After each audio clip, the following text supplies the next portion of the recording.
Kuyintokozo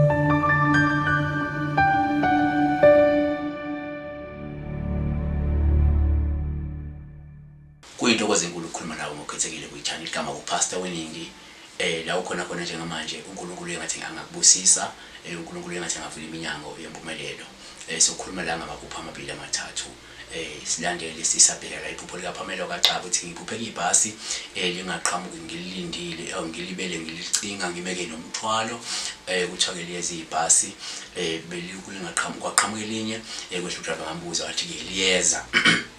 So la into esingayisho la ukuthi uma uphupha ibhasi noma uphupha ulinde ibhasi lolu phawu esikhathini ngolivama ukusho ukuba nje nethemba mhlawumbe ngaphandle kokungabaza mhlawumbe lokho mhlawumbe uzogcina uhlangene mhlawumbe nomuntu ozokusiza mhlawumbe ukuthi ukwazi ukufeza inhlelo zakho ngempumelelo.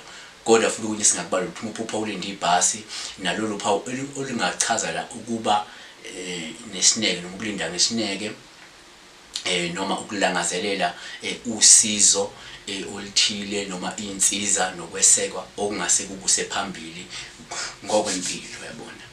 Kodwa siphethe ngokuthi uma uphupha ke la ulinde ibhasi kepha lingafiki lolu phawu lusuke luqhwesa ukuthi mhlawumbe ungase mhlawumbe ubambezeleke ngenxa mhlawumbe yokulinda usizo noma yokulinda amathuba amahle isikhathi eside yabo ukuze ukwazi ukufeza mhlawumbe isifiso sakho yabona. Futhi singafika kungakhombisa ukuthi kunezithiyo mhlawumbe ezikhona empilweni yakho noma izinkinga ezikhona zesikhashana ezizokubambezela noma ezikubambezelayo ukuthi mhlawumbe ukwazi ukufeza izinhlelo zakho noma inhloso onazo empilweni yabona.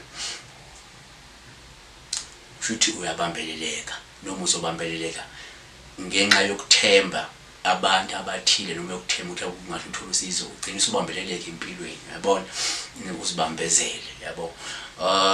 Sibheke la iphupho lika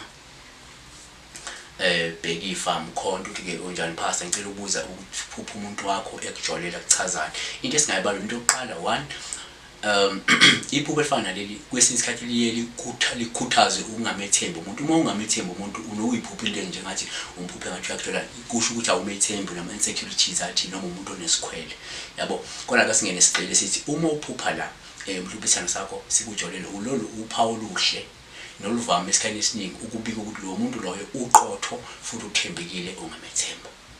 Kepha kuma uphupha mhlawumbe isithandwa sakho sikujolela ngaphinde kube uphawu olungabika ukuthi kunezinto angagculisekile ngazo noma angeneme ngazo okumele wena mhlawumbe uzilungise ukuze ubudlelwano benu busimame futhi buthuthuke. Ngiyabonga. uNkulunkulu enibusise, uNkulunkulu enisikelele.